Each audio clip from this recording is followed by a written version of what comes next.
महाराष्ट्रामध्ये एक शहर जे आज नाही पण एकेकाळी त्यांच्या गल्लीबोळांमध्ये हजारो लोक ते चालत होते. कोयना नदीखाली आजही शांतपणे झोपलेलं एक हरवलेलं शहर. नमस्कार मित्रांनो, स्वागत आहे मिस्टेरियस मराठीमध्ये. आज आपण जाणून घेणार आहोत ते म्हणजे कोयना धरणाखाली बुडालेल्या त्या प्राचीन शहराचं रहस्य, जे हजारो वर्षांपूर्वी अस्तित्वात होतं की काही दशकांपूर्वी. चला सुरू करूया. आता हे शहर नेमकं होतं कुठे? तर 1962मध्ये कोयना धरण हे बांधलं गेलं. धरणाचं पाणी वाढू लागलं आणि पूर्णपणे पाण्याखाली गेलं.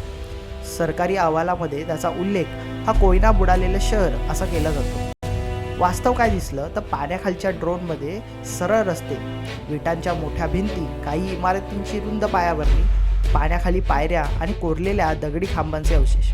हे खेडे नव्हते तर हे काही ऑर्गनाइज सेटलमेंट वाटतं.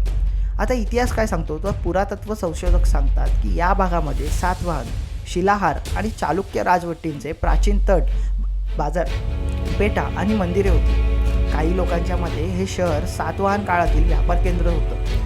आता याचे पुरावे काय तर त्या पाण्याखाली नाणी, दगडी शिल्पाचे तुकडे, लाकडी शिड्या, मातीची भांडी आणि पुरातन लोखंडी शस्त्रांचे तुकडे सुद्धा सापडले आणि हे सर्व पाण्यातून बाहेर सुद्धा काढलं गेलं. पण हे शहर एवढं मोठं कसं काय? तो कोयना परिसरामध्ये 100हून अधिक गावे होती, पण पाण्याखाली दिसणारी रचना ही गाव नाही, ती एकाच ठिकाणी असलेलं मोठं शहर होतं. आता अनोळखी रचना का होती तर उत्तर दक्षिण दिशेत सरळ रस्ता होता, चौकासारखे 4 वे इंटरसेक्शन्स, 20 ते 25 मीटर रुंदीचे दगडी बेस, एका भागामध्ये दरवाजा आणि पायऱ्या या सरळ नदीकडे उतरत जाताना दिसतात. इतक्या परफेक्ट रचना फक्त मोठ्या शहरातच आढळतं. आता वैज्ञानिक संशोधक काय सांगतात तर नॅशनल इन्स्टिट्यूट ऑफ ओशनोग्राफीने अंडर वॉटर स्कॅनर वापरले आणि यातून असं निघालं की रचना ही अनैसर्गिक आहे.